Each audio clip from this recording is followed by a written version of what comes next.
बाकी है क्या खाना बनाना?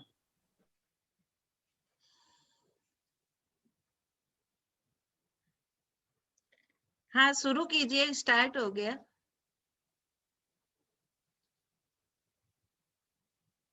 मनीष, ललिता आंटी अनम्यूट कर लीजिए। शुक्ल ध्यान प्रचंडाग्नि संदग्धाखिल कर्मकं वर्धमानं जिनं नत्वा पश्चिमं तीर्थनायकं बालानां हितबुद्ध्याहं प्रेरितोऽद्य यथागमम् करोमि वर्णनं किंचित कर्मणां हतशर्मणां सरस्वती नमस्तुभ्यं वरदे कामरूपिणी विद्यारंभं करिष्यामि सिद्धिर्भवतु मे सदा। द्वादशांग जिनवानी माता की जय। कर्णन योग ग्रंथराज की जय। हम लोग कल द्वितीय उपशम समझे थे। प्रथमोपशम नाम जानते हैं, प्रथमोपशम क्या है ये भी जानते हैं। कौन सा है? प्रथम किताब से नहीं, प्रथम नहीं, मैं तो ये मंगला करूंगा। प्रथमोपशम सम्यक चारों गति के जीव कर सकते हैं, यहाँ तक कि सातवीं नरक का नारकी भी कर सकता है। वो प्रथमोपशम कैसे होता है? बहुत जिसको कहते हैं कि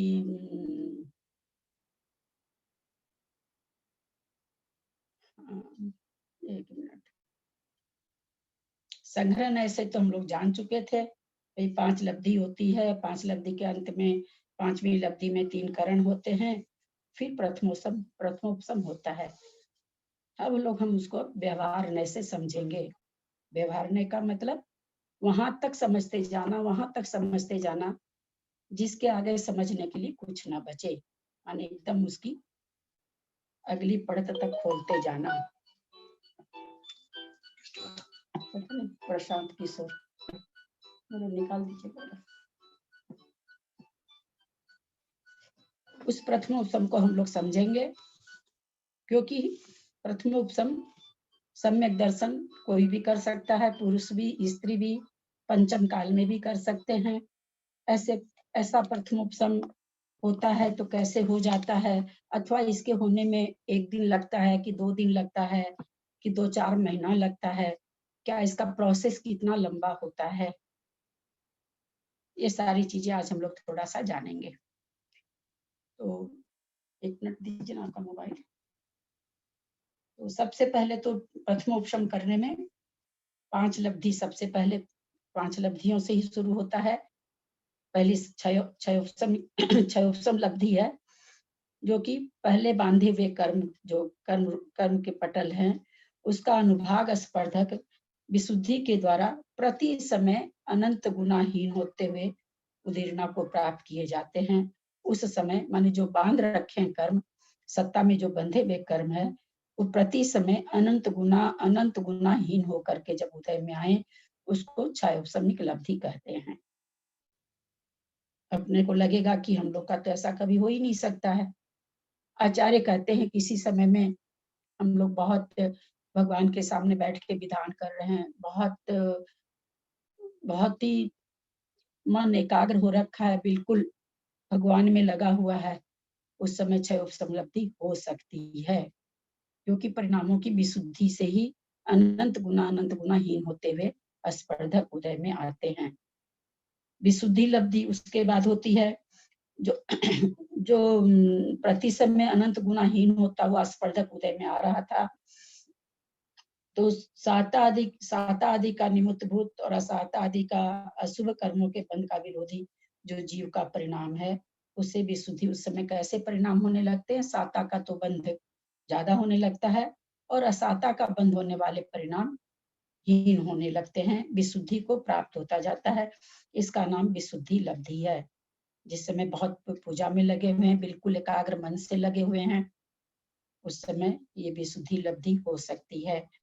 देशना लब्धि, हम लोग जब विधान कर रहे हैं, जयमाला पढ़ रहे हैं, जयमाला के अंदर सारी देशना ही देशना भरी हुई है। ये गुणस्थान, ये जीव की पर्याप्ति, समास, बहुत सारी जयमाला ऐसी है जिनमें केवल यही सब भरा हुआ है। तो हम लोग को वहां पर देशना महाराज वगैरह रहते हैं, भैया जी वगैरह रहते हैं, तो ऐसे भी देशना मिल जाती है। नहीं भी तो पूजा में हमें जयमाल से देशना मिल रही है। ये सारा काम कहाँ हो रहा है? हम लोग कहीं भी बैठे हैं, परिणामों की विशुद्धि कर रहे हैं, अपने आप स्वतः हो रहा है। 3 लब्धि। अब आती है इसके बाद प्रायोग्य लब्धि। प्रायोग्य लब्धि वो लब्धि है जिसमें बहुत सारे काम होते हैं, अनेक काम होते हैं और सब अंतर्मूर्त के अंदर, यद्यपि इसमें हजारों अंतर्मूर्त काम में आते हैं, लेकिन अंतर्मूर्त को किससे नापा जाता है? इसमें आवली से। तो अपने को तो पता ही नहीं चलती है, क्योंकि अपने जानते 48 मिनट में हमने अपने लोग ने पढ़ा था 16 कितना, वो याद नहीं रहता मुझे, संख्या जरा कम ही याद रहती है। इतनी आवली हो जाती है, वो प्रत्येक अंतर्मूर्त में कार्य होता रहता है और उसी समय एकदम परिणामों की बहुत विशुद्धि हो रही है, परिणाम बहुत विमल हो रहे हैं, बिल्कुल मग्न हो रहे हैं भगवान के दर्शन में, अथवा घर में आप समाई कर रहे हैं, समाई करते हुए परिणामों में बहुत विशुद्धि आ रही है। अंदर ही अंदर कर्मों में ये सारी चीजें हो रही है जो हमें पता नहीं चलती है, होती रहती है। करते करते हम लोग समाई के अंदर मन में आता होगा कि देशना कहाँ है। हम देशना सुने हुए हैं, हम आगम पढ़ते हैं, स्वाध्याय करते हैं, उन बातों का चिंतन करना। जैसे अभी छोड़िए मंदिर की बात छोड़े, अभी हम लोग सब स्वाध्याय कर रहे हैं, नहीं पता किसके परिणामों से किसी को यहाँ पर छायोपम प्रथमोपम सम्यक दर्शन हो जाए तो, क्योंकि हम लोग 1 सवा घंटा बैठते हैं, उसके लिए तो 1 सवा घंटा की जरूरत ही नहीं है।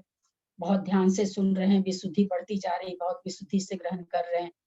सामने भगवान जिनवानी जिनवानी का पठन पाठन हो रहा है, उसमें चिंतवन चल रहा, स्वाध्याय खत्म हो गया, हम बैठे के बैठे रह गए कि और उस पर चिंतवन करने लगे कि आज तो ऐसे आई थी, ये कर्म प्रकृति ऐसे होती है, ये ऐसा होता है, ये ऐसा होता, उसी में एकदम एकाग्रता आ गई, ऐसी एकाग्रता आ गई कि उसके बाद भी हम घंटा भर उसी के चिंतन में ऐसे लगे रहे और ऐसा संजोग रहा कि कोई ना हमको उसमें आके पुकारा, न कोई व्यवधान हुआ। हो सकता है हम लोग को छायोपसमिक सम्यक दर्शन, प्रथमोपसम सम्यक दर्शन हो जाए, तो इसमें कोई आगम से बाधा नहीं है, आगम इसमें बाधा नहीं करता। अब अपने बहुत ध्यान में लगे हुए हैं, अपनी विशुद्धि बढ़ ही रही थी कि कोई आके पुकार लिया, कोई आके कुछ कर लिया, ध्यान की तंद्रा टूट गई, वो वहीं पे खत्म हो गया। लेकिन ये आज भी संभव है और अभी भी संभव है, इस समय भी संभव है, किसी भी समय प्रथमोपम सम्यक दर्शन हो जाए तो पता नहीं चलता है, अंदर के विशुद्ध परिणामों पर है। और ये विशुद्ध परिणाम हम लोग सोचे कि हम लोग को पता चलेगा कि हाँ मेरा परिणाम विशुद्ध हो रहा है, मेरा परिणाम, तब नहीं, ये अपने आप ही होता। हमको थोड़ी ये पता है हमारा परिणाम विशुद्ध हो रहा। हम तो ठीक अपने परिणामों को संभालना जानते हैं, संभालते रहते हैं, किसी तरह का परिणाम खराब नहीं आता। उस परिणामों को संभालते संभालते स्वतः ही परिणाम विशुद्ध हो जाते हैं, मतलब हमको करने नहीं पड़ते हैं। एक समय ऐसा आता है कि परिणाम को विशुद्ध करना नहीं पड़ता, होता रहता है, और जब वो होता रहता है तब ये अपने आप अगर वहां तक पहुंच गए, किसी भी तरह से करण लब्धि में प्रवेश कर गए, तो फिर तो प्रथमोपम हो जाता है। अब उस प्रायोग्य लब्धि, जो वैसे प्रायोग लब्धि के लिए हम लोग ये जानते हैं कि अभव्य को भी होती है। भव्य को हम बहुत से लोगों को, भव्य को कितनी बार होके छुट्टी होगी, हम लोग को भी पता नहीं कितनी बार होके छुट्टी होगी, हो सकता है करण लब्धि भी कभी हुई हो। लेकिन उस प्रायोग्य लब्धि का हम लोग चिंतन करें कि उसमें काम कितना होता है जो कि अभव्य भी कर लेता है। सबसे पहले तो प्रायोगिक लब्धि में क्या होता है, स्थिति सत्व और अनुभाग स्थिति का सत्व कम करते हैं, 70 कोड़ा कोड़ी की स्थिति वाले कर्म को अंतः कोड़ा कोड़ी करते हैं। 70 कोड़ा लब्धि सार ग्रंथ में आचार्य नेमिचंद कह रहे हैं कि 70 कोड़ा कोड़ी कर्म की स्थिति बांधने वाला कौन होता है, तो पंचेंद्रिय, संगी और पर्याप्तक, यानी आप और हम। कोई त्रियंच मतलब त्रियंच भी बांध सकता, वो भी संगी पर्याप्तक है। नारकी भी बांध सकता है, देव भी बांध सकते हैं, लेकिन चतुरिंद्रिय या पंचेंद्रिय असंगी नहीं बांध सकता। इतनी बड़ी स्थिति बांधने, उत्कृष्ट स्थिति बांधने के लिए मन सहित पांचों इंद्रियां चाहिए। चारित्र ये आपका मोहनीय कर्म का 70 कोड़ा कोड़ी है, दर्शन मोहनीय का, चारित्र मोहनीय का 40 कोड़ा कोड़ी है, फिर आपके नाम गोत्र का 20 कोड़ा कोड़ी है। इस तरह से सारे कर्मों की स्थिति है, जो उत्कृष्ट स्थिति है वो पंचेंद्रिय संगी पर्याप्तक ही बांधता है, अपर्याप्तक भी, निवृत्ति पर्याप्त अवस्था में पंचेंद्रिय संगी भी नहीं बांधता है। तो ये कैसे कम होता है?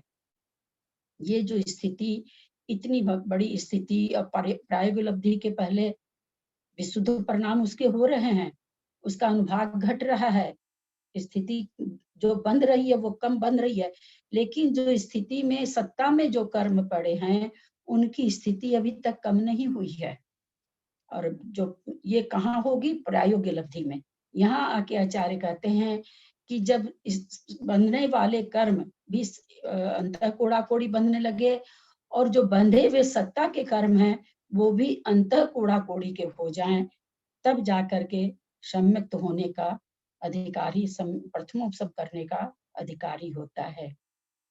तो आज हम समझेंगे कि वो 70 कोड़ा कोड़ी का अथवा 40 कोड़ा कोड़ी का अथवा 30 कोड़ा कोड़ी का, 20 कोड़ा कोड़ी का जो कर्म बंधा हुआ है, क्योंकि एक ही हम लोग कह सकते हैं हम लोग का तो परिणाम इतना उत्कृष्ट खराब होता ही नहीं है, क्योंकि पाप प्रकृतियों का अथवा पुण्य प्रकृतियों की स्थिति बंधना पाप ही है।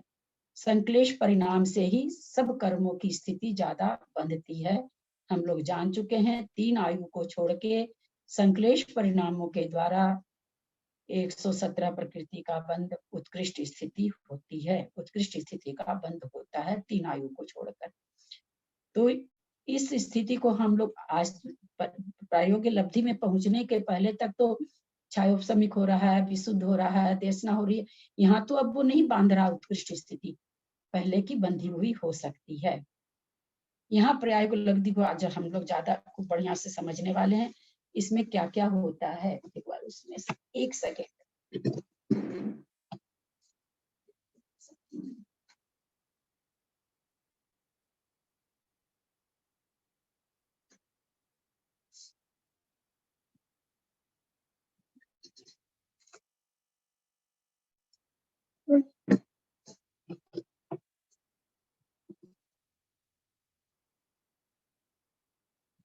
तो 70 कोड़ा कोड़ी का जो कर्म है, मैंने एक चित्र भेजा है जिसमें देखिए नीचे मिथ्यात्व लिखा हुआ है, एक बीच में लाइन दे करके ऊपर बिंदी बिंदी बनी हुई है, ये पूरी 70 कोड़ा कोड़ी का मिथ्यात्व की स्थिति है। ये 70 कोड़ा कोड़ी का मिथ्यात्व है। यहाँ से पूरा मेरा इंग्लिश से थोड़ी पता चलेगा, पता चलेगा आंटी, आप लिखेंगे पता चलेगा। वो लिखना पड़ेगा क्या? हाँ हाँ, उस दिन जैसे पेन से। हाँ, ये देखिए 70 कोड़ा कोड़ी की स्थिति है। अब इसमें दिखाया गया है कि ये बीच की जो लाइन है, इस ये सारे 70 कोड़ा कोड़ी के निषेक हैं और ये स्थिति नीचे अंतः कोड़ा कोड़ी है। अब इस 70 कोड़ा कोड़ी के निषेक जो अंतः कोड़ा कोड़ी हो रहा है, तो वो कैसे हो रहा है? क्या नाम है, सो ऐसे ही निकल जाते हैं। आचार्य कहते हैं बंधे हुए कर्म जब भी निर्जरित होंगे तो उदय में आके ही होंगे। तो होता कैसे है? ये सारे एक एक निषेक आकर के नीचे अंतः कोड़ा कोड़ी वाला में मिलते जाते हैं। ये एक एक निषेक देखिए आने का दिखाया हुआ है ना, ये एक एक निषेक अंतः कोड़ा कोड़ी वाली स्थिति में, ये ऊपर अंतः, यहाँ तक की अंतः कोड़ा कोड़ी स्थिति है, बाकी 70 कोड़ा कोड़ी की बची हुई स्थिति है। ये एक एक निषेक आकर के नीचे वाली अंतः कोड़ा कोड़ी में मिलते जाते हैं और ये 70 कोड़ा कोड़ी की स्थिति घट करके अंतः कोड़ा कोड़ी हो जाती है। उसी तरह दूसरा वाला टेबल देना। हाँ आंटी, एक मिनट। आंटी अब 410 क्या लिखे? अंतर कोड़ा कोड़ी के नीचे 410 लिखे आप। क्या चीज? आप यहाँ पे अंत कोड़ा कोड़ी लिखे ना, उसके नीचे 410 लिखे, क्या लिखे आप? कहाँ 410 एक दिखाओ है? पहले वाले में आपने जो देखा था, अंत दिखाओ। कोड़ा कोड़ी, अंतर कोड़ा कोड़ी के नीचे 410 लिखा है, क्या लिखा है? समझ में नहीं आई। हाँ, मिथ्यात्व लिखा हुआ है। मिथ्यात्व के ऊपर नहीं कुछ अंत कोड़ा कोड़ी सागर लिखा है। कोड़ा कोड़ी सागर। अच्छा ठीक है। हाँ, तो ये जो यहाँ तक की स्थिति है, ये मैंने दिखाओ, वापस वही दिखाओ।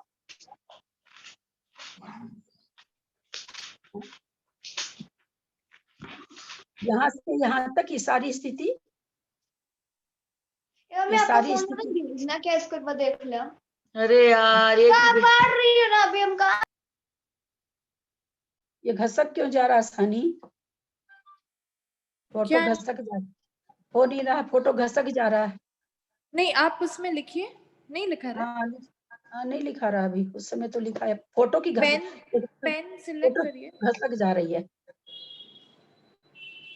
देखिए आप लोग, खैर बगल में एक लाइन लिखी हुई है ना, उसके और ये ट्रायंगल के बीच में लिखा हुआ है स्थिति 70 कोड़ा कोड़ी से कुछ कम, है ना। कुछ कम इसलिए लिखा जाता है कि 70 कोड़ा कोड़ी का जब कर्म बनता है तो 7 सागर के बाद उदय में आता है और 70 कोड़ा कोड़ी तक आता है, तो 7 सागर कम हो गया ना, तो वही कुछ कम स्थिति है ये।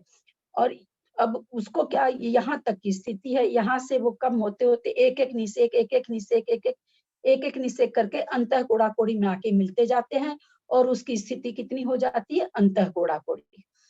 अब दूसरा दिखाना। हाँ आंटी।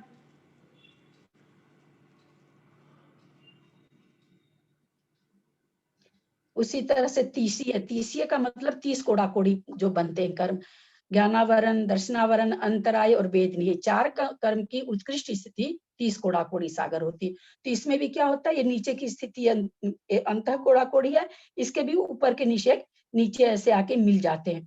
ये हमेशा ध्यान रखना है कि बंधा हुआ कर्म हवा में नहीं उड़ता है, एक एक परमाणु का हिसाब है, एक परमाणु भी इधर से उधर हो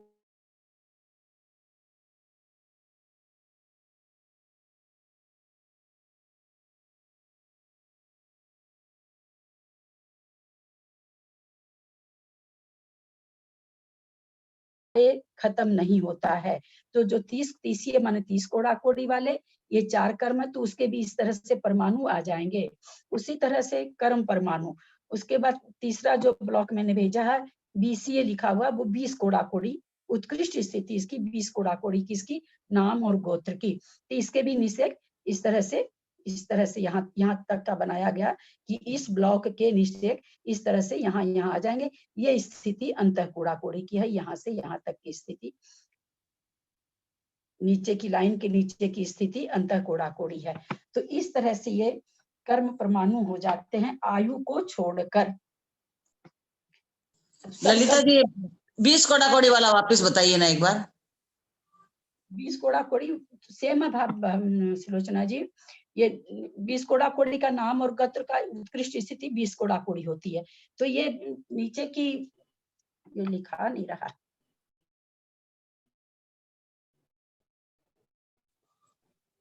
ललिता जी बोलने से समझ में आ रहा है, बिना लिखे भी आप ऐसे ही बताइए, समझ में आ रहा है चित्र से, आप बताइए।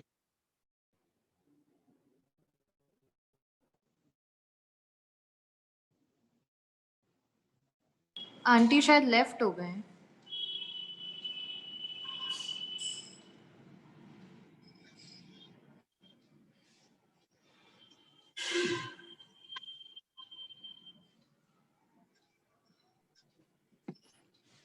एक मिनट, मैं फोन करती हूँ आंटी को।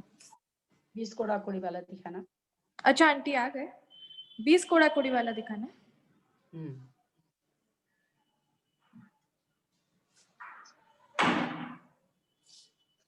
अब ये नाम और गोत्र की स्थिति कितनी होती है, उत्कृष्ट स्थिति की बात चल रही है, नाम और गोत्र की, तो 20 कोड़ा कोड़ी होती है। तो इसके भी उसी तरह से ये जो बीच की लाइन है और नीचे की लाइन है, ये लाइन दिखाई गई है अंतः कोड़ा कोड़ी की स्थिति की। तो उसके अंतः कोड़ा कोड़ी के ऊपर जो निषेक हैं, एक एक निषेक आकर के अंतः कोड़ा कोड़ी वाले में मिलते चले जाएंगे और उनकी स्थिति घट के जो कोई 20 कोड़ा कोड़ी का है, कोई 10 कोड़ा कोड़ी का है, कोई 10 कोड़ा कोड़ी एक समय का है, कोई 10 कोड़ा कोड़ी 2 समय का है, तो सारे के सारे कांडक रूप से आकर के और इस अंतः कोड़ा कोड़ी में मिलते जाएंगे। होता क्या है उसके बाद हटा सकती हो। अब स्थिति सत्व घटाना है तो जो कर्म परमाणु 20 कोड़ा कोड़ी, 30 कोड़ा कोड़ी, 40 कोड़ा कोड़ी के बाद आना है, उनको नीचे भेजना है सबको। 70 कोड़ा कोड़ी के बाद तो उसको नीचे भेजना है, यानी कम स्थिति करनी है। इसी को कांडक घात कहते हैं। ऊपर के कर्मों को नीचे भेजते जाना, इसको ही कांडक घात कहते हैं। जो पहले 70 कोड़ा कोड़ी में मैंने दिया भी है कि इसको कांडक घात, जो ऊपर के निषेक नीचे लाते जा रहे हैं, इसको कांडक घात कहते, कांडक रूप से घात करते जाना। तो यहाँ चूंकि एक परमाणु इसके बीच में से, ये देखिए कांडक घात लिखा हुआ है, ये जो कांडक रूप से सारे परमाणु आते जा रहे हैं, तो ये कांडक घात, यहाँ एक परमाणु भी इनके बीच में इधर उधर नहीं होते हैं, सारे परमाणु आते हैं। ये होता कैसे भाई, इतने हटा दो हनी, इतने ये परमाणु आते कैसे हैं? तो आचार्य कहते हैं देशना से, तत्व चिंतन से, ध्यान आदि से सत्व का जो स्टॉक है उसे घटाना, केवल मिथ्यात्व का नहीं, आयु कर्म को छोड़ करके 7 कर्मों का आयु कर्म में कुछ भी नहीं होता है। तो अंतः कोड़ा कोड़ी सागर तक लाना प्रायोग्य लब्धि का पहला काम। क्या पहला काम? स्थिति जो 70 कोड़ा कोड़ी की थी, 20 कोड़ा कोड़ी की थी, 30 कोड़ा कोड़ी की थी, कांडक घात के द्वारा उनको कम करते करते अंतः कोड़ा कोड़ी करना। अंतः कोड़ा कोड़ी हम लोग जानते हैं, 1 करोड़ को 1 करोड़ से गुना करके उसमें कुछ कम, उसको अंतः कोड़ा, मतलब कोड़ा कोड़ी के अंदर। तो 1 करोड़ को 1 करोड़ से गुना करेंगे तो 1 कोड़ा कोड़ी हो गया, लेकिन शब्द क्या है? अंतः कोड़ा कोड़ी। तो कोड़ा कोड़ी से कुछ कम में एक समय भी अंतः कोड़ा कोड़ी, एक कोड़ा कोड़ी में अगर आप एक अंतर्मुहूर्त कम करते हैं तो अंतः कोड़ा कोड़ी में आ जाता है। ये सबसे पहले ये हुआ, पहला काम हुआ। अब यहाँ थोड़ा ये सोचने की बात है कि ये जो स्थिति कम हो रही है, किन कर्मों में हो रही है? घातिया कर्म तो पाप रूप है ही है, वो तो 47 प्रकृति है। उसके अलावा जो प्रकृति है उसमें पुण्य प्रकृति भी है और पाप प्रकृति भी है, हम लोग सब जानते हैं। लेकिन ये सभी आयु कर्म में तो होता नहीं है। बाकी ये सारे कर्मों की स्थिति कम होती है, की जाती है, करनी पड़ती है, विशुद्ध परिणामों से होती है। आप लोग में से कौन बताएगा पुण्य कर्मों की भी स्थिति क्यों कम करनी पड़ती है? पुण्य कर्म से तो अच्छे अच्छे काम होते हैं। प्रश्न पर ध्यान देंगे, पुण्य कर्म की स्थिति भी क्यों कम करनी होती है? मोक्ष को प्राप्त करने। कर्म पाप रूपी होते हैं, जो कर्म बनते हैं वो पाप रूपी होते हैं, इसलिए स्थिति कम करनी पड़ती है। पुण्य पाप रूपी होता है। आधा आंसर सही है, आपका आंसर है सही, थोड़ा सा सुधारते तो ज्यादा अच्छा रहता। और कोई? मैं बोलूं? हाँ, जब तक सारी प्रकृतियों का क्षय नहीं होगा वो आगे बढ़ ही नहीं सकता ना, मोक्ष ही नहीं जा सकता। तो कर्म प्रकृतियों का क्षय होना जरूरी है, पाप रूप हो भले पुण्य रूप हो। मंजू जी, सिद्धांत की बात सिद्धांत से चलती है, व्याख्या से नहीं चलती है। और कोई बोलेगा? जबकि अभी मैं बोल चुकी हूँ ये बात, मैं अभी जैसे ही शुरू करी हूँ। आपने बोला स्थिति पाप रूपी होती है। हाँ, स्थिति पाप रूप पुण्य की होती हो है, चाहे पाप की प्रकृति हो, हाँ, स्थिति हमेशा ही पाप रूपी होती है। अभी बोली हूँ मैं इस बात को। हाँ, यही बोला आपने, वही मैं बोल रही थी, पर वो मंजू भाई बोल रही। इसीलिए मैंने दोहराया इस बात को कि आप लोग जब अपने से बोलेंगे ना तो आप लोग को याद हो जाएगा, इसीलिए मैंने दोहरा दिया इस चीज को। नहीं, हम बोलने वाले थे, मंजू भाई ने बोला, हम बोल रहे तो हम चुप हो गए, फिर बिल्कुल स्थिति वो आप पहले बोल देती तब भी मैं और लोगों से पूछती, क्योंकि उससे ना भाषा अच्छी हो जाती है, महसूस होता कि हाँ ये चीज ऐसे थी। तो स्थिति पाप रूप ही होती है, अकाट्य सिद्धांत है।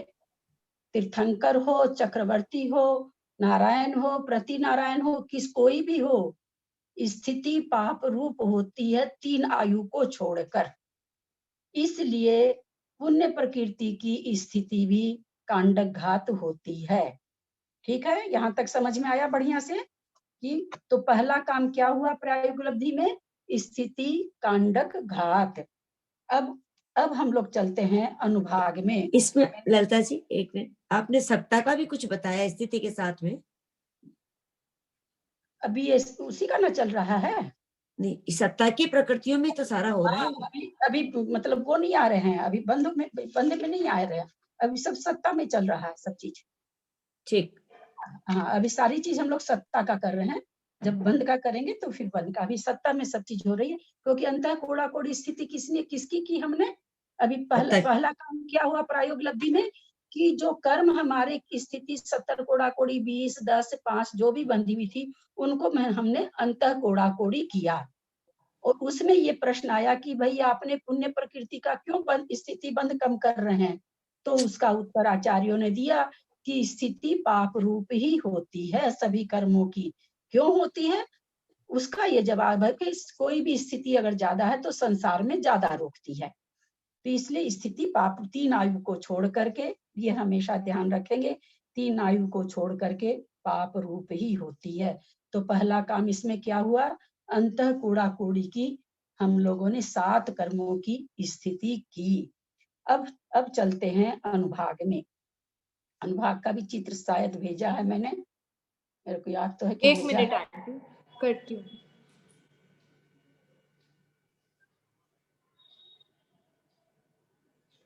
इसमें देखिए नीचे लिखा हुआ घातिया कर्म है ना, घातिया कर्म है 4 तरह के बनते हैं। अनुभाग 4 तरह का होता घातिया कर्म का, अस्थि, शैल, दारू, लता। ठीक है, 4 में किसको याद है कि ये घातिया कर्म में कितनी तरह की प्रकृति शामिल है, घातिया कर्म में कितनी तरह की प्रकृति शामिल है।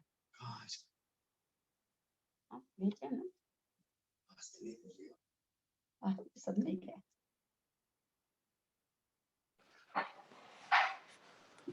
घातीय कर्म में चारों मतलब 4 तरह की, 4 तरह की।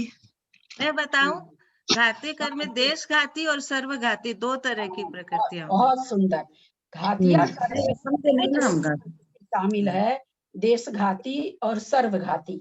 अब हमको ये बताइए कि सर्वघाती में स्पर्धक कौन से होते हैं, देश घाती और सर्वघाती दोनों होते हैं क्या, या एक होते हैं या दोनों होते हैं सर्वघाती प्रकृति में। दोनों ही स्पर्धक होते हैं। कृष्णा जी आपसे तो ऐसे उत्तर की हमको जरा भी उम्मीद नहीं। आंटी मैं बोलूं, सर्वघाती में खाली सर्वघाती होते हैं, देशघाती में दोनों तरह के होते हैं। हाँ बहुत बार ये चीजें तो पूरे कर्णान योग में 50 बार बोली गई हैं, नाम ही है सर्वघाती, है ना, नाम ही है सर्वघाती। अब हम लोग इसको समझें, एकदम कोरा कर्म कांड का चुनिंदी लाइन हम बोलने जा रहे हैं, ध्यान उपयोग लगाएंगे, आपकी मर्जी। लता, दारू, शैल, अस्थि, घातिया कर्म के कर्मों की स्थिति कैसी है, शैल रूप है, उससे थोड़ी कम कठोर अस्थि रूप है, उससे थोड़ी कम कठोर दारू रूप है, उससे थोड़ी कम कठोर लता रूप है। ये अब ये चारों में स्पर्धक कैसे हैं, तो अस्थि में स्पर्धक पूरे के पूरे सर्वघाती हैं, शैल में पूरे के पूरे स्पर्धक सर्वघाती हैं, दारू को अनंत से भाग, दारू में जितने प्रदेश हैं उनको अनंत से भाग दीजिए, एक भाग तो देशघाती स्पर्धक है, अनंत बहुभाग सर्वघाती स्पर्धक हैं। समझ में आई बात। सर्वघात 4 तरह के स्पर्धक पाए जाते हैं। 4 तरह के स्पर्धक में लता नाम का जो ये है उसमें तो केवल देशघाती है, दारू वाले में अनंतवां भाग देशघाती है, बहुभाग सर्वघाती है। तो सर्वघाती प्रकृतियों में कौन से स्पर्धक पाए जाते हैं, अस्थि, शैल और दारू का अनंतमा भाग, दारू का अनंत गुना भाग, दारू का अनंतमा भाग और लता भाग सर्वघाती प्रकृतियों में ये स्पर्धक नहीं पाए जाते हैं। फिर से बता रहे हैं, घातिया कर्मों में दो तरह के स्पर्धक होते हैं, देशघाती और सर्वघाती। दो तरह की प्रकृति होती है, सर्वघाती और देशघाती। सर्वघाती प्रकृति में केवल सर्वघाती स्पर्धक पाए जाते हैं, देशघाती में केवल देशघाती स्पर्धक पाए जाते हैं। तो यहाँ पर जो सर्वघाती प्रकृति है उसमें अस्थि, शैल, चूंकि ये दोनों सर्वघाती स्पर्धक हैं, और दारू का बहुत, जैसे मान लीजिए दारू में 100 प्रदेश हैं, तो 10 प्रदेश तो उसमें देशघाती हैं, 90 प्रदेश उसमें, 90 कर्म परमाणु कहिए, प्रदेश कहिए, वे सर्वघाती हैं। यानी पूरा अस्थि, पूरा शैल और दारू का बहुत सारा भाग सर्वघाती है। तो सर्वघाती में 3 तरह के स्पर्धक पाए जाते हैं। बाकी बच गया देशघाती प्रकृति। तो देशघाती प्रकृति में ये देशघाती प्रकृति में चारों तरह के स्पर्धक पाए जाते हैं।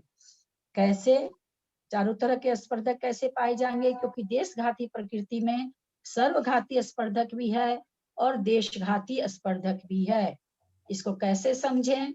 जैसे मान लीजिए हम लोगों के अभी अवधि दर्शन, अवधि ज्ञानावरण छायोपसमिक प्रकृति है ना? कुछ होता है कुछ नहीं, जिनको होता है छायोपसमिक है, सर्वघाती तो है नहीं है।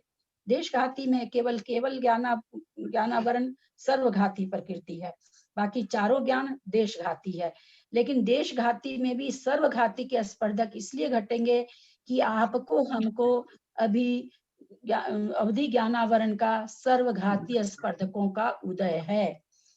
इसलिए कहा जाता है देशघाती प्रकृति में दोनों तरह के स्पर्धक पाए जाते हैं। फिर कहेंगे भाई मति ज्ञान और श्रुत ज्ञान, वो तो हमको है, वो है, उसके देशघाती स्पर्धक उदय में हैं और सर्वघाती के प्रदेश का हमको न तो पूरा मति ज्ञान है न पूरा श्रुत ज्ञान है। तो जितना सर्वघाती स्पर्धकों का उदय उतना मति ज्ञान नहीं है, उतना श्रुत ज्ञान नहीं है। जितना देशघाती का उदय है उतना हमको मति ज्ञान है और श्रुत ज्ञान है। यही कारण है जितने जीव उतने प्रकार का ज्ञान, उतने तरह से ज्ञान का उघाड़ है। ये तो अनेक जीव की बात है, स्वयं अपने में भी प्रति क्षण हम देखते हैं 1 घंटा के पहले कोई चीज याद नहीं आ रही थी, 10 मिनट के बाद वो चीज याद आ जाती है। क्या होता है? तत्संबंधी देशघाती स्पर्धक का उदय आ जाता है, वो चीज हमको याद आ जाती है। तो यहाँ इस चित्र में तो अब दूसरा काम क्या होता है, इसमें हम लोग प्रायोगिक उपलब्धि समझ रहे हैं। पहला काम हमने समझा कि क्या होता है उसमें कि सारे 7 कर्मों की अंतः कोड़ा कोड़ी, सत्ता वाले कर्म की अंतः कोड़ा कोड़ी स्थिति करता है। फिर दूसरे समय में क्या होता है, जो घातिया कर्म है और ये पाप रूप जो घातिया कर्म है उनका अनुभाग स्थिति हम लोग पढ़ चुके हैं। अब अनुभाग में ये अनुभाग का है, तो वो अस्थि और शैल वाला द्विस्थानिक घातिया कर्मों का जो अनुभाग है उसको इस चारों को कहते हैं चतुस्थानिक। 4 जो खन्ने बने हुए हैं, 4 नाम उसमें लिखे हुए हैं, उसको कहते हैं शास्त्रीय भाषा में चतुस्थानिक। उसको क्या करता है, उन विशुद्ध परिणामों से द्विस्थानिक कर देता है, यानी अस्थि और शैल रूप अनुभाग को खत्म कर देता है। अब उसका अनुभाग कौन सा है? दारू और लता रूप। कौन सा? 47 कर्म प्रकृति जो घातिया कर्म की है उनमें। फिर अघातिया जो पाप प्रकृति है उसमें कैसा कैसा अनुभाग है? तो आचार्य कहते हैं नीम, कांजी, विष, हलाहल। अब सोचिए किसी को हलाल टाइप से असाता वेदनी का उदय आ जाए तो वो बचेगा क्या? नहीं बच सकता। तो वो हलाहल और विष रूप को, इसको भी चतुस्थानी को द्विस्थानिक करता है। विष को, हलाहल को, सारा द्रव्य दोनों का सारा अनुभाग, सारा अनुभाग शक्ति कांजी और नीम में दे देता है। अब आई अघात्या कर्म की पुण्य प्रकृति। पाप प्रकृति और पुण्य प्रकृति हम लोग पढ़े हैं, है ना। 68 पुण्य प्रकृति, 100 पाप प्रकृति। इसका अनुभाग होता है गुड़, खांड, शर्करा, अमृत। तो यहाँ पर शिष्य ने प्रश्न किया, क्या इसको भी द्विस्थानिक करता है? आचार्य लब्धिसार में नेमी चंदाचार्य कह रहे हैं इसको नहीं करता, क्योंकि ये पुण्य प्रकृति है, और जब परिणाम विशुद्ध होते हैं तो पुण्य प्रकृति तो बढ़ती है, वो द्विस्थानिक नहीं होती है। बात समझ में आ रही है सबको? कुछ भी नहीं समझ में आए बिल्कुल पूछिएगा। रोज रोज ये सब विवरण नहीं पढ़ाए जा सकते हैं, इसलिए किसी को भी कहीं शंका होती है आप लोग बीच में पूछ सकते हैं। तो जो घातिया कर्म की 47 प्रकृति है वो तो पाप रूप ही है ना, उसको तो कहते हैं पाप रूप ही है। इसी कारण कहा जाता है जिस समय हम पूजा पाठ कर रहे हैं, ध्यान लगा रहे हैं, समाधि में बैठे हैं, समता परिणाम कर रहे हैं, उस समय भी ये घातिया कर्म की प्रकृतियां बंधती है।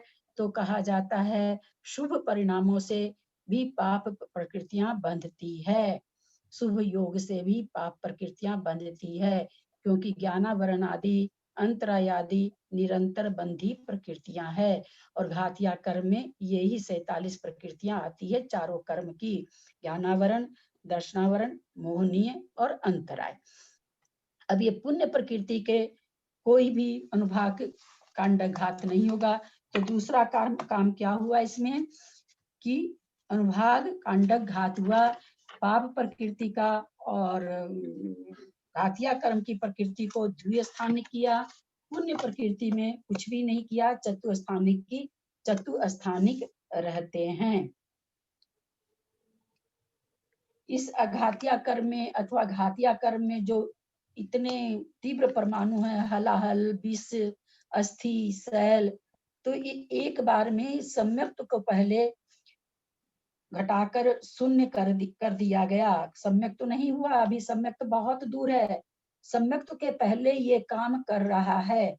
तो यह ऐसा नहीं है कि एक एक समय में ये काम होता है, एक एक समय में नहीं होता, एक एक अंतर्मूर्त में कांडक घात के द्वारा, अनुभाग कांडक घात नाम हम लोग जानते हैं, स्थिति कांडक घात भी हम लोग जान चुके हैं, उसके द्वारा ये सारी चीज होती है। तो एक काम हुआ स्थिति कम हुआ, दूसरी काम हुआ द्विस्थानिक हुआ, तीसरा काम हुआ पुण्य प्रकृति का चतुस्थानिक रहा। ये 3 काम प्रायोग लब्धि में हो गए। अब चौथा काम क्या है? एक मिनट ललिता जी, ये सब अनादि मिथ्या दृष्टि जीव का ही हो रहा है ना? नहीं, शादी का भी प्रथमोपसम जो भी करेगा वो भी, शादी का भी, हाँ, जो भी क्षोपसम से प्रथमोपसम करेगा वो भी इसके हाँ प्रथमोपसम करेगा उसके होगा। मान लीजिए प्रथमोपसम करा है तो अनादिवध हो गया वापस, क्योंकि उसको सत्ता में रहती है लेकिन उदय में आने लायक नहीं रहती है, तो फिर वो प्रथमोपसम जो भी करेगा उसको ये सारी लब्धियां, हाँ सारी लब्धियां उसकी होती है। तो आप क्या बोले, सम्यक्त्व के पहले ये काम होता है?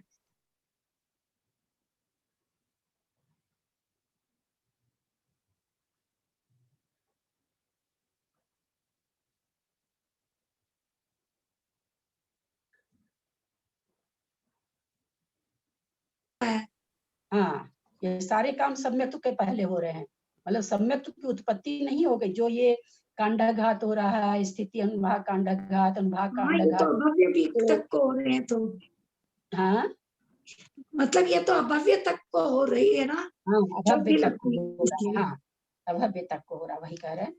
तो ललिता जी, तो ये द्वितीयोपसम में भी सेम ही होता है, तो दोनों में फर्क हो जाता है? द्वितीयोपसम में कहाँ हुआ? वो नहीं, जैसे उपसम श्रेणी चढ़ते हैं तो अपूर्वकरण में जैसे होता है ना ये सब, तो वो भी यही सब कांडक घात करते हैं, ये भी वो करते हैं।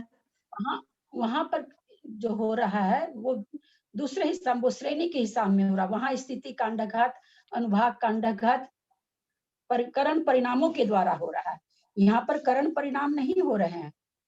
यहाँ तो करण लब्धि में आएंगे तब करण परिणाम होंगे, है ना। वहां करण हो रहा है।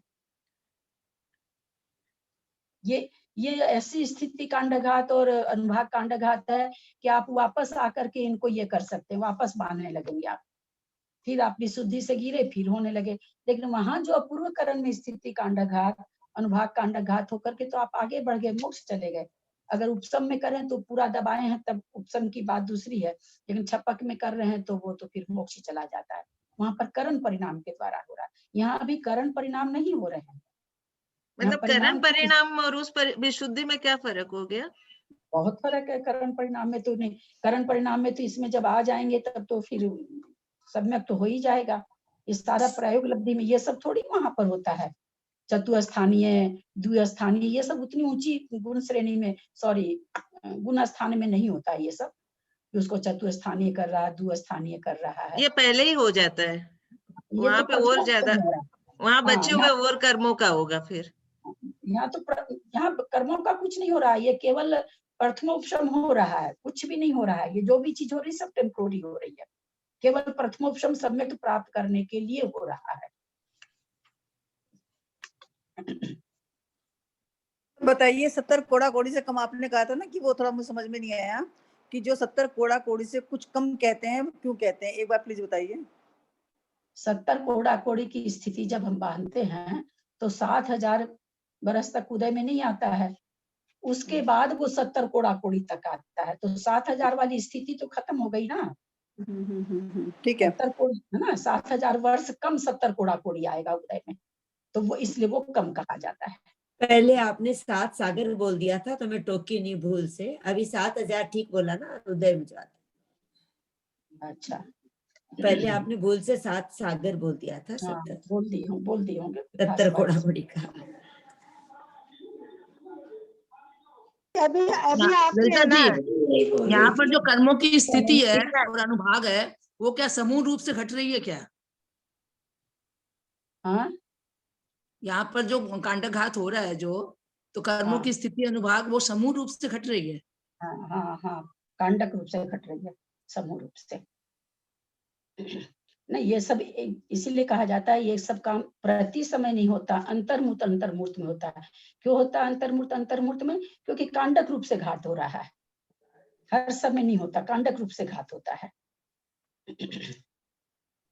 अभी आपने जो ये बताया था अस्थि शेल, ये सब तो स्थिति कांडक घात के लिए बताया ना।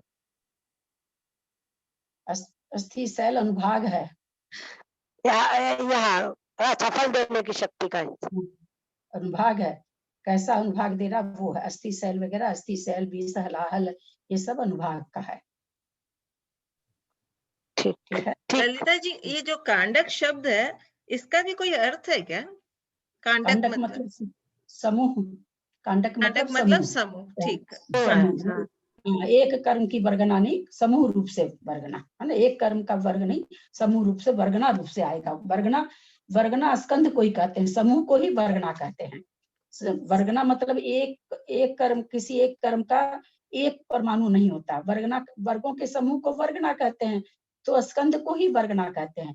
तो वर्गना रूप से वो जो भी हो रहा है काम वर्गना रूप से हो रहा है, यानी कांडक रूप से हो रहा है। कांडक मतलब समूह होता।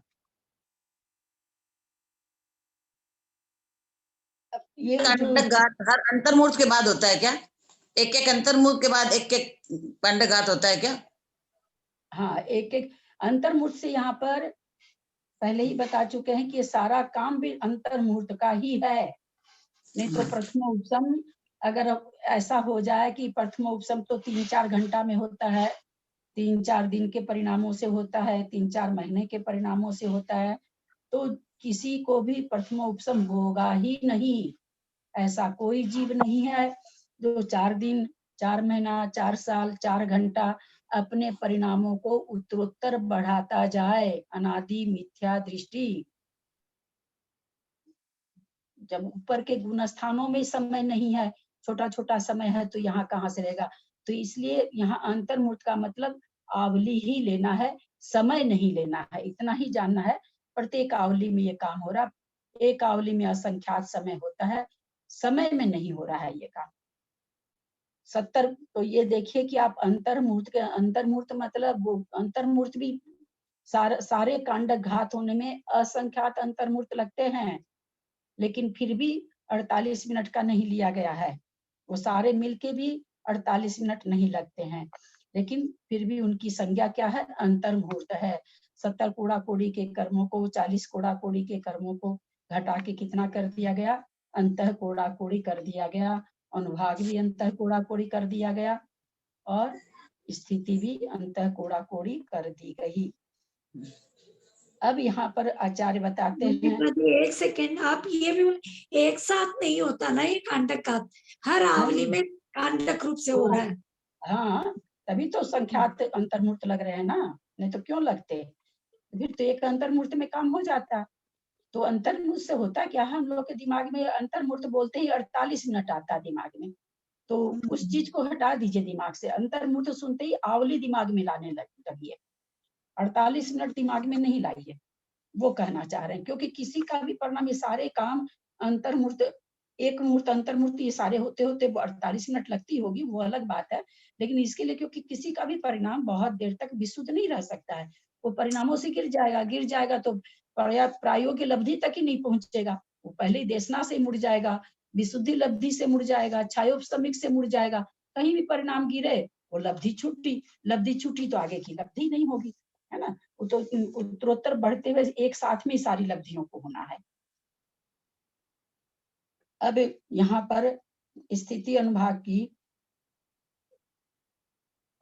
अंतः कोड़ा कोड़ी स्थिति हुई, तो यहाँ पर जब प्रश्न ये उठा कि आचार्य आप कहते हैं कि अंतः कोड़ा कोड़ी वाले के ही प्रायोग्य लब्धि होती है, तो जघन्य समय वाले को तो होनी चाहिए, जिसका जो जघन्य स्थिति बांध रहा है उसको तो फिर ये प्रायोगिक लब्धि हो जानी चाहिए। तो आचार्य लब्धि सार की 8 नंबर 9 नंबर की गाथा में कहते हैं कि इनके पास ग्रंथ हो, कोई देख सकते हैं, देखना हो तो वहां पर सोचे कि तो आचार्य कहते हैं कि इस सम्यक्त की प्राप्ति के लिए कोई सोचे जघन्य बंध स्थिति बंध में सम्यक्त प्राप्त होना चाहिए, क्योंकि उत्कृष्ट में नहीं होता है तो जघन्य में होना चाहिए।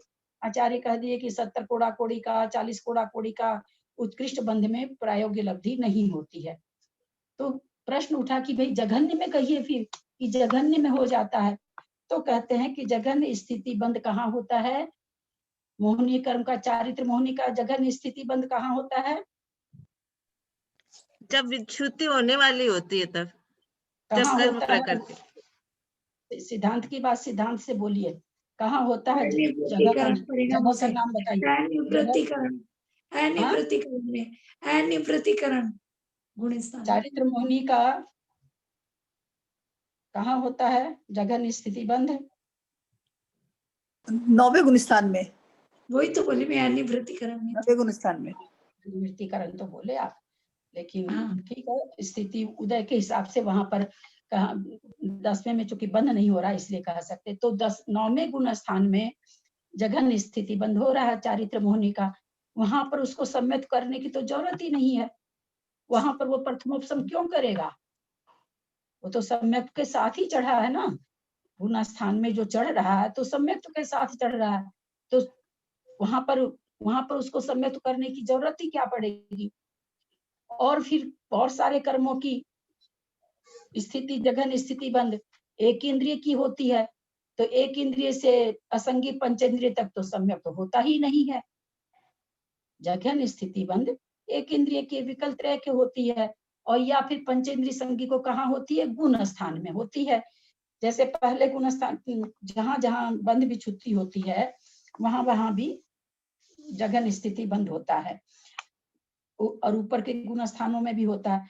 लेकिन जघन्य स्थिति बंध मिथ्यात्व में होता है, पर वहां पर अनिवृत्तिकरण के परिणाम के अंत में हो रहा चारित्र मोहनी का, तो उत्कृष्ट में तो वैसे नहीं हो रहा है और जघन्य में उसको जरूरत नहीं पड़ रही, क्योंकि वो ऑलरेडी सम्यक दृष्टि है।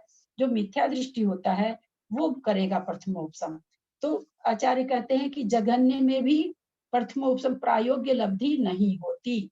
तो प्रायोग्य लब्धि के लिए कैसे परिणाम चाहिए? मध्यम परिणाम, जो हम लोग के हमेशा चलते हैं। न तो उत्कृष्ट में हो सकता है प्रायोग्य लब्धि हो सकती है, न जघन्य में हो सकती है। अतः स्थिति प्रदेश अनुभाग जिसके सत्व हो वो अगर उत्कृष्ट हो अथवा जघन्य हो तो योग्यता नहीं है। क्या चीज की? प्रथमो उपशम सम्यक तो करने की। अनुभाग तो स्थिति बंध इसमें आपके गुण स्थान में होती है कम स्थिति का मन। अनुभाग ऐसी चीज है जो चारों गति में उत्कृष्ट भी बांध सकता है, मध्यम भी बांध सकता है, जघन्य भी, क्योंकि अनुभाग बंध बहुत सी प्रकृतियों का, पुण्य प्रकृतियों का किससे होता है? विशुद्ध परिणामों से होता है। पाप प्रकृतियों का जघन्य अनुभाग भाग बंध पुण्य प्रकृतियों का संक्लेश परिणाम से होता है। नारकी है, संक्लेश परिणाम कर रहा है, तो पुण्य प्रकृति का जघन्य बंध कर लेगा, जघन्य अनुभाग बंध कर लेगा। तो अनुभाग बंध वगैरह तो चारों गति में हो सकता है, उत्कृष्ट है ये। पर ये जो स्थिति बंध है इसका जघन्य बंध गुण स्थान में ही होता है, या फिर एक इंद्रिय से पंचेंद्रिय संगी तक होता है, जिनको कि सम्यक दर्शन हो ही नहीं सकता, उनमें तो योग्यता ही नहीं। सम्यक दर्शन प्रथमोपसम प्राप्त करने के लिए कहा जाता है पंचेंद्रिय हो, संगी हो, साकारोपयोगी हो। साकारोपयोगी का मतलब ज्ञानो उपयोगी, साकारोपयोगी का मतलब साकार का मतलब ये नहीं, साकार का मतलब ज्ञानोपयोगी। अगर दर्शनोपयोगी है तो उसको नहीं होगा, उसके लिए उसको ज्ञानोपयोगी होना ही पड़ेगा। पर्याप्तक हो, कर्म भूमिका हो, इस तरह से बहुत सारी चीजें आती है जो कि प्रथमोपसम के लिए चलती है बात।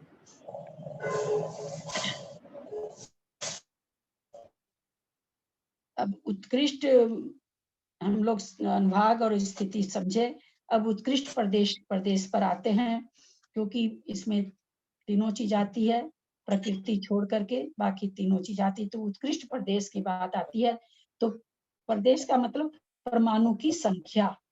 तो परमाणु की संख्या हम लोग जिस समय पढ़ रहे थे कर्णानुयुक्त, तो उत्कृष्ट संचय बोल के एक प्रश्न आया था। उस प्रश्न का विस्तार तो नहीं हुआ था, लेकिन वहां हम लोगों ने जाना था कि औदारिक शरीर का उत्कृष्ट संचय कौन करता है, व्यतिरेक शरीर का उत्कृष्ट संचय कौन करता है। उसी में यहाँ पर उन शरीरों को नहीं लेना है, चूंकि कर्म की बात है, यहाँ कार्यमान शरीर को लेना है। तो यहाँ कह रहे हैं कि जैसे उत्कृष्ट अनुभाग वाले को, उत्कृष्ट स्थिति वाले को, अथवा जघन्य स्थिति वाले को, अथवा जघन्य अनुभाग वाले को प्रथमोपशम नहीं होता है, तो उसी तरह से अब प्रदेश में घटा रहे हैं कि उत्कृष्ट प्रदेश बंधक किसी को हो रहा है तो उसको भी नहीं होगा। अब उत्कृष्ट प्रदेश बंध किसको होता है? कारमान शरीर की बात है। कारमान शरीर का उत्कृष्ट संचय सातवें नरक के नारकी को अंत समय में, जब वो अगले समय में मरण को प्राप्त होने वाला है, वहां पर कई शर्तें हैं, वहां पर कई शर्त है। सातवें नरक में वो कई बार गया हो, पृथ्वी का एक जीव कई बार बना हो, वो भी ऋजु गति से बना हो, पर्याप्ति बहुत लघु अंतर्मूर्त में पूर्ण किया हो, और सातवें नरक में बहुत बार गया हो, और फिर अंतिम भाव भी सातवें नरक का नारकी, वो भी अंत समय में उसको उत्कृष्ट प्रदेश रहता है। किसका? कारमान शरीर का। कर्म का उत्कृष्ट प्रदेश किसको रहता है? सातवें नरक के नारकी को, जो अगले समय में मरण को प्राप्त होने वाला है, उसको होता है। मान ली सातवें नरक का नारकी भी प्रथमो उपशम कर सकता है। अगर हम उस समय, चूंकि उत्कृष्ट प्रदेश में बंद होता है कि नहीं, हम लोग यहाँ पर क्या जानना चाह रहे हैं कि उत्कृष्ट प्रदेश के समय में प्रथमोपशम क्यों नहीं होता है। तो इसके लिए पहले हमको ये जानना पड़ा कि उत्कृष्ट प्रदेश कारमान शरीर उत्कृष्ट कब होता है, उसका संचय कब होता है, उसका संचय होता है। सातवें नरक के नारकी को अंतिम समय में, वो भी कौन सा, जो पहले बहुत बार सातवें नरक गया हो, बहुत बार पृथ्वी कायिक में जन्मा हो, वो भी ऋजु गति से जन्मा हो, पर्याप्तक रहा हो, बादर रहा हो, ऐसा जीव जो होगा उसको होगा। ठीक है भाई, उसको होगा तो सातवें नरक में तो हो सकता है, करा दीजिए। तो आचार्य कहते हैं अंतिम समय में अगर वो प्रथमोपशम करता है तो प्रथमोपशम करने के बाद में अंतर्मुहूर्त विश्राम करने के बाद मरण होता है। अब अंतिम समय में एक समय पहले उसके उत्कृष्ट संचय है, अंतर्मुहूर्त में समय ही नहीं है, पहली बात। दूसरी बात, सातवें नरक का नारकी सम्यक्त्व के साथ नहीं निकलता है। तीसरी बात, सम्यक्त्व के साथ त्रियंच में, वो त्रियंच में जाएगा, अतः सम्यक्त्व के साथ नहीं निकलेगा। तो उसको जब सबसे उत्कृष्ट कारमान जहां पर है वहां पर ये प्रथमोपशम करने की योग्यता नहीं रहती है। वही नारकी 6 महीने पहले कर सकता, वही सातवें नरक का नारकी 2 महीने पहले कर सकता है, 4 दिन, क्योंकि अंतर्मुहूर्त उसके बाद उसको विश्राम करना है, वो 2 घंटा पहले भी कर सकता है। क्या? प्रथमोपशम 1 घंटा पहले भी कर सकता है। एक आवली विश्राम, अंतर्मुहूर्त का मतलब आवली, एक आवली विश्राम किया, मरण को प्राप्त हो गया। लेकिन आचार्य उत्कृष्ट योग, उत्कृष्ट संचय कहाँ बता रहे हैं प्रदेशों का? उसके मरण के एक समय पहले। तो अगर वो 1 घंटा पहले करता है तो उसके उस समय उत्कृष्ट संचय नहीं है कारमान शरीर का। समझ में आई कि नहीं ये बात? उत्कृष्ट नहीं समझ में आ रहा है। उत्कृष्ट प्रदेश का क्या मतलब? कारमान परमाणु, कारमान से कर्म के समूह को ही कारमान शरीर कहते हैं। हाँ हाँ, वो कारमान शरीर किसका उत्कृष्ट संचय किसको होता है? मान ली बहुत सारे कारमान, खूब सारे कर्म किसके सत्ता में रहेंगे? तो आचार्य कहते हैं जिस समय सातवें नरक का नारकी मरण के एक समय पहले, क्योंकि मरण के समय में तो सारे वो हो जाते हैं, झड़ जाते हैं, तो बोलो उस समय उसके कारमान शरीर का सबसे उत्कृष्ट संचय रहता है मरने के एक समय पहले। 2 समय पहले नहीं रहता है, और फिर वो मरण कर लेता है तो जहां जाता है उसकी स्थिति कम हो जाती, क्योंकि उतना उत्कृष्ट संचय और कहीं है ही नहीं, केवल नरक में, सातवें नरक में, और वो भी अंतिम समय में है। कर्मों का समूह, कर्म की प्रदेशों का समूह, यहाँ उसमें स्थिति और अनुभाग की बात नहीं है। एक चीज ध्यान रखेंगे, स्थिति अनुभाग की बात नहीं, इसलिए वो मरते ही उसकी स्थिति कम होने से कारमान परमाणु खत्म हो जाएंगे, उत्कृष्ट उसको संचय रहेगा ही नहीं। तो इसलिए वहां पर उत्कृष्ट संचय होता है कर्म का कारमान शरीर का। तो पर वहां पर प्रथमोपशम नहीं हो सकता है। यद्यपि सातवें नरक का नारकी प्रथमोपशम करने की योग्यता रखता है, लेकिन उसके बाद प्रथमोपशम करने के बाद कोई भी करे, आप हम कोई भी करें, प्रथमोपशम होने के बाद अंतर्मुहूर्त, हम लोग पढ़ चुके हैं कहाँ कहाँ मरण नहीं होता है।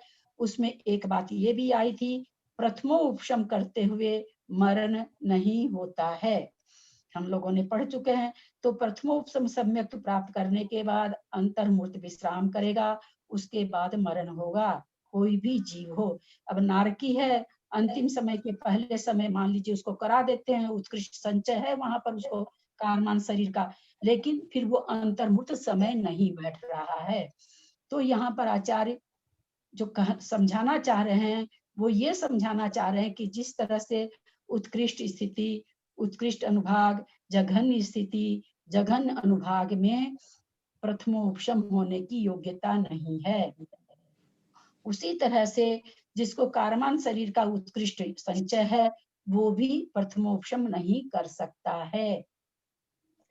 ललिता जी, खाली सातवें नरक के नारकी का ही है क्या कारमान शरीर का उत्कृष्ट, और कोई नहीं है?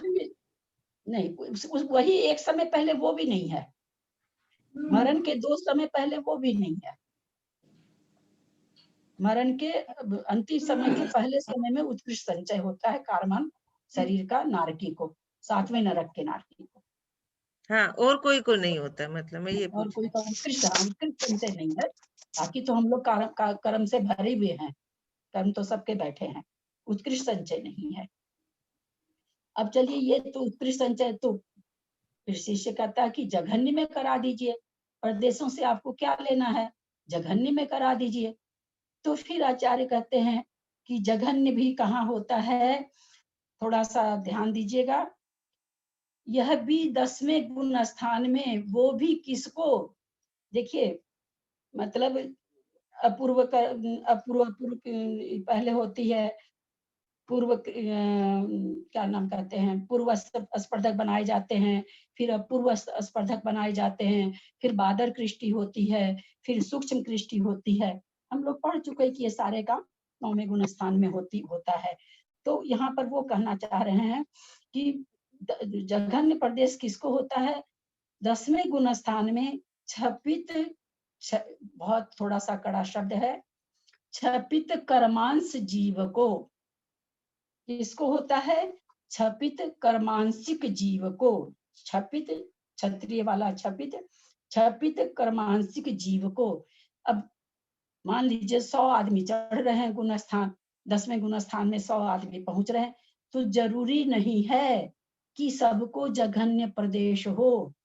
किसको होगा, जो जीव छपित कर्मांशिक जीव होगा उसको जघन्य प्रदेश होगा।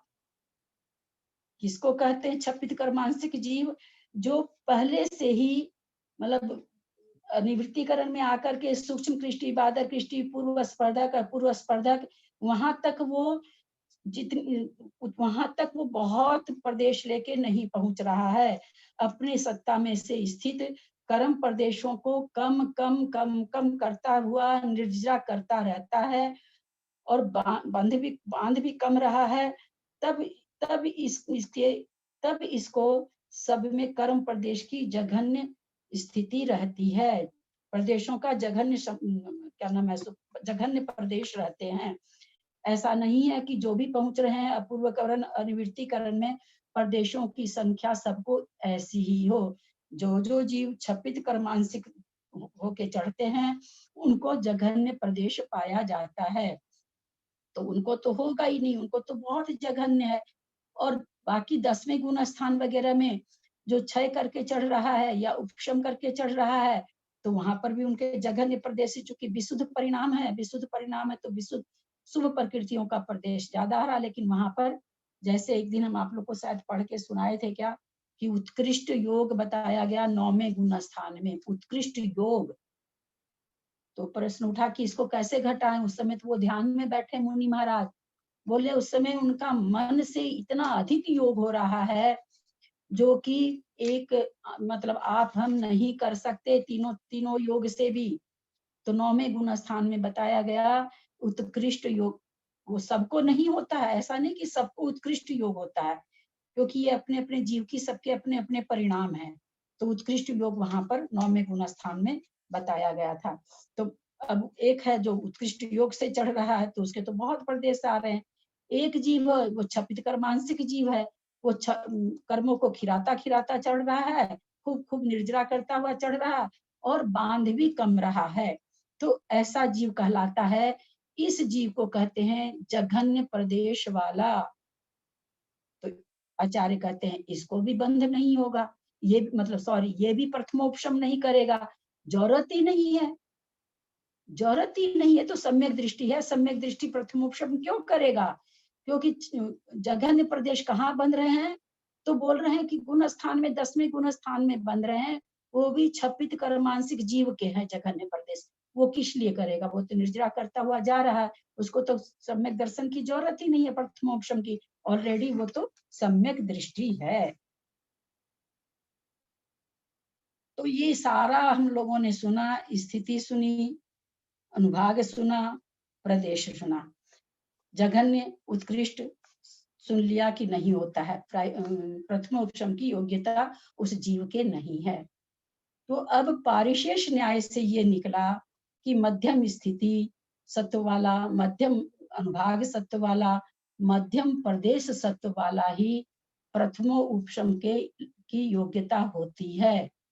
किसको होती है प्रथमोपशम की योग्यता, तो दोनों निकल गया। तो पारिशेष न्याय से अपने आप ये आचार्य के बिना बताए ही निकल गया कि मध्यम परिणाम, मध्यम सत्व वाला हो, मध्यम स्थिति वाला हो, मध्यम प्रदेश वाला हो, वही प्रथमोपशम करने की योग्यता रखता है। यहाँ पर सवाल ये उठता है कि हम सब में ये योग्यता है कि नहीं। हम सब में ये योग्यता है, न तो हम गुण स्थान में हैं कि हमारे जघन्य प्रदेश बंद हो रहा है, अथवा जघन्य स्थिति बंद हो रहा है, अथवा जघन्य अनुभाग बंद हो रहा है, और न हम नारकी जैसे बहुत संक्लेश परिणामी हैं, या त्रियंच के जैसे बहुत मायाचारी हैं, या देव के जैसे बहुत लोभी परिणामी हैं। हमारे में तीनों चीज नहीं है, और मानवी हमारा अगर है भी तो वो भी हमारा बहुत उत्कृष्ट नहीं चलता, तो हमारी ये सारी चीज मध्यम में है। तो ये हमें ये बताती है लब्धि सार से, जहाँ परिणामों का एक एक मोल जोल हुआ, उससे ये पता चला कि हम प्रथमोपशम सम्यक तो आज भी कर सकते हैं, इस काल में भी कर सकते हैं, स्त्री पर्याय में भी कर सकते हैं। अब क्या हो रहा है, विशुद्ध अभी भी प्रायोगिक लब्धि में चल रहा है, अभी कुछ नहीं हुआ। करण लब्धि अभी तो कोसों दूर है, करण लब्धि अगल बगल भी नहीं आई है, सुगंध भी नहीं है उसकी। अब विशुद्ध परिणामों से बढ़ता जा रहा है, संक्लेश की हीनता होती जा रही है। अब क्या हो रहा है, अब वो अपने विशुद्ध परिणामों से उसके 34 बंधा अपसरण होंगे। ये 34 बंधा अपसरण भी किसको होते हैं, अभव्य को, मिथ्या दृष्टि को हो सकते हैं, क्योंकि ये प्रायोग्य लब्धि में हो रहे हैं। बंधा अपसरण किसको कहते हैं, जैसा नाम अपसरण माने घटाते घटाते, बंधा माने बंध, यानी घटते हुए बंध करना। उससे होता क्या है, घटते हुए जब बंद करते हैं तो 34 बंधा अपसरण का मतलब 34 स्थान हैं। बंध का अपसरण होने वाले 34 स्थान हैं। एक एक स्थान में एक प्रकृति भी बंध से विच्छिन्न हो रही है, कहीं 3 हो रही है, कहीं 2 हो रही है। इस तरह से 34 बंधा अपसरण में संख्यात अंतर्मूर्त लगते हैं। कैसे होता है इसको हम लोग थोड़ा सा समझते हैं। जैसे हम कहाँ तक स्थिति हमारे पास अभी प्रायोग लब्धि में, अंतः कोड़ा कोड़ी, अंतः कोड़ा कोड़ी के बाद हमने अभी स्थिति कम की नहीं है, हम अंतः कोड़ा कोड़ी में आके बैठे हुए हैं। अभी अंतः कोड़ा कोड़ी सागर की स्थिति में अब संक्लेश परिणामहीन होता जा रहा है, विशुद्ध परिणाम बढ़ता जा रहा है उस जीव के। तो क्या कर रहा है, उस अंतः कोड़ा कोड़ी स्थिति बंध में से पल्ल के संख्यात्मय भाग से हीन स्थिति को अंतर्मूर्त पर्यंत एक जैसा लिया हुआ, समानता लिया हुआ ही बांधता है। अब वहां अभी तक हम लोग सत्व कर रहे थे, अब कहाँ आ गए हम लोग, बंध में। अब जो प्रकृतियां, अब जो बंद कर रहा है जिन भी प्रकृतियों का, तो अंतः कोड़ा कोड़ी तक तो पहुंच चुका था, लेकिन अब जो बांध रहा है ऐसा नहीं है कि अंतः कोड़ा कोड़ी से सीधे एक सागर, अंतः कोड़ा कोड़ी मतलब 1 करोड़ गुना 1 करोड़ मान के चलिए, तो ऐसा नहीं एक कोड़ा कोड़ी को एक सागर फट से कर लेता है, ऐसा नहीं होता है। उसको एक सागर की स्थिति करने के लिए लास्ट में वो उसको एक सागर कर लेगा सारे कर्मों की स्थिति को, तब जाकर के वो करण परिणाम के योग्य होगा। वो कैसे करता है, अंतः कोड़ा कोड़ी स्थिति को हम लोग मान लेते हैं एक बार 1 लाख वर्ष। आचार्य कहते हैं कि पल्ल के संख्यात्मक भागहीन करते करते करते करते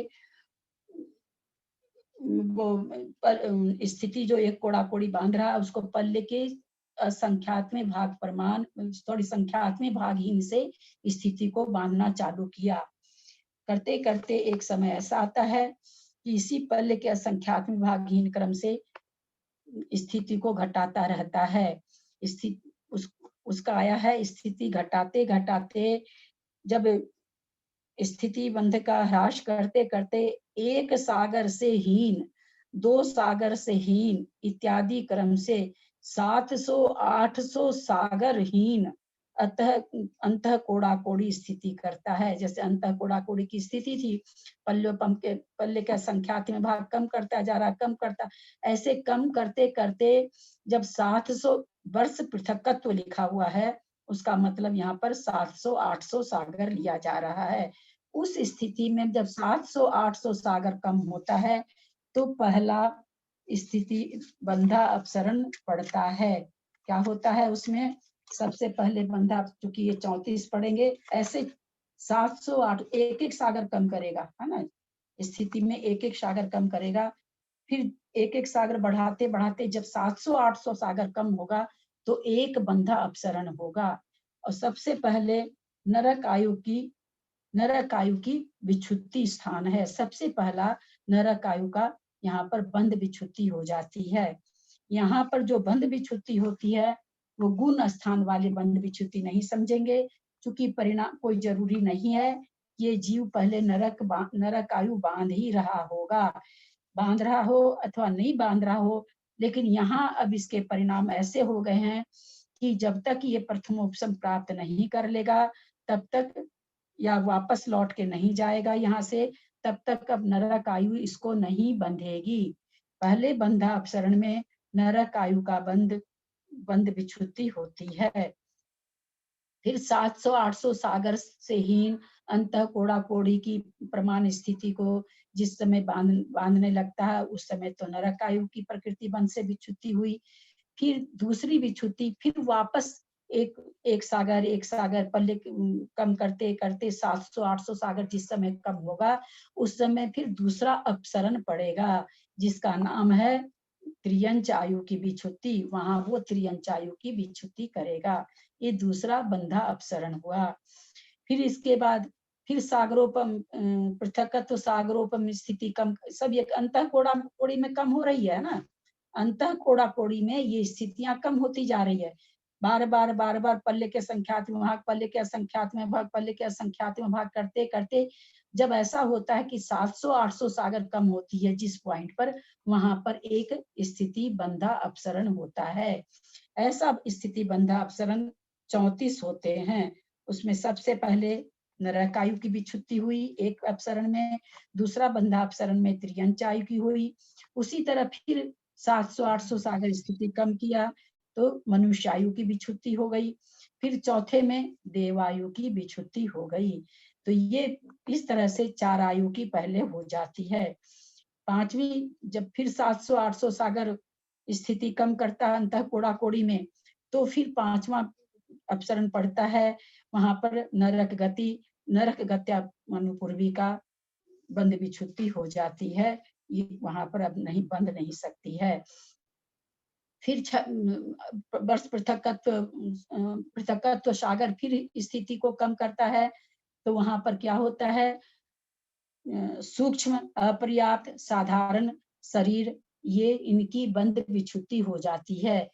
वो जितनी देर उन परिणामों में, इस सब का मतलब क्या निकल रहा है, वो जितनी देर उन परिणामों में रहेगा इन प्रकृतियों का जिनकी बंध विच्छुत्ति होती जा रही है वे प्रकृतियां अब नहीं बंधेंगी।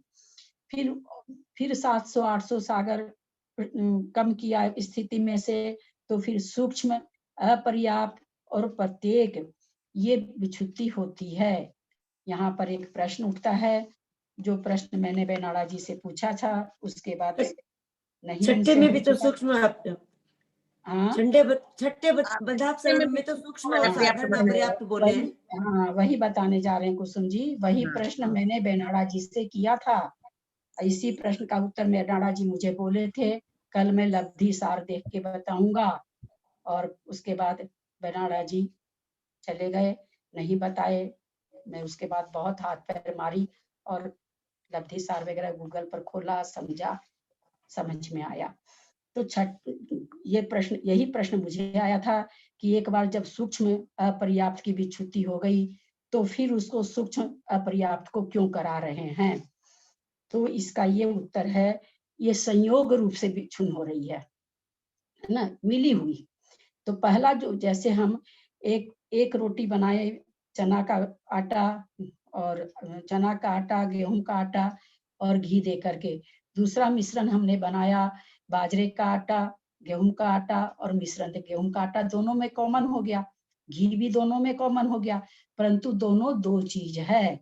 उसी तरह यहाँ पर जो सूक्ष्म अपर्याप्त और साधारण शरीर, ये एक संयोग रूप से विच्छुत्ति होती है, फिर वापस ये एक एक का इन सबका ये संयोग है, ये मिली हुई है, ये अलग से विच्छुत्ति नहीं होती है। तो उसी तरह ये दूसरा जो संयोग है उसमें वापस दूसरा संयोग क्या है, सूक्ष्म अपर्याप्त और प्रत्येक का स्थान है।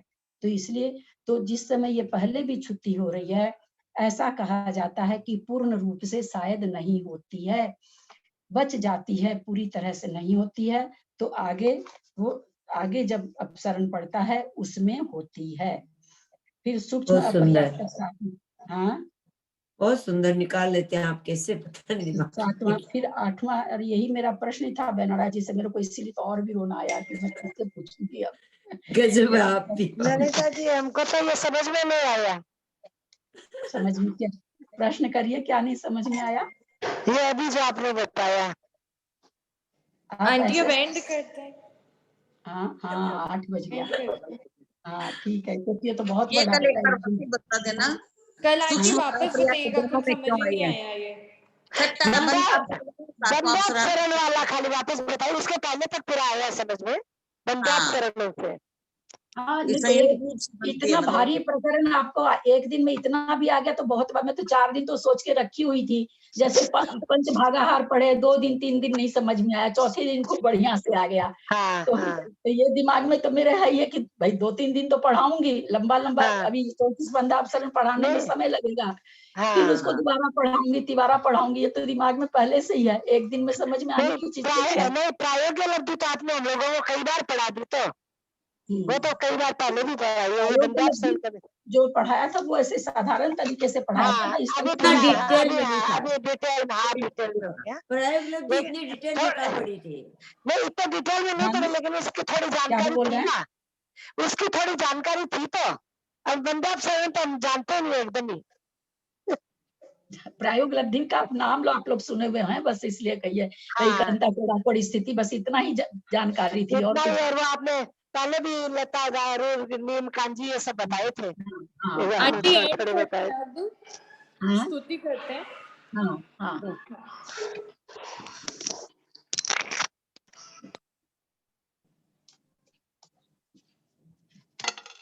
कौन कर रहा है? कोई करे? कर रहे हैं कोई? क्या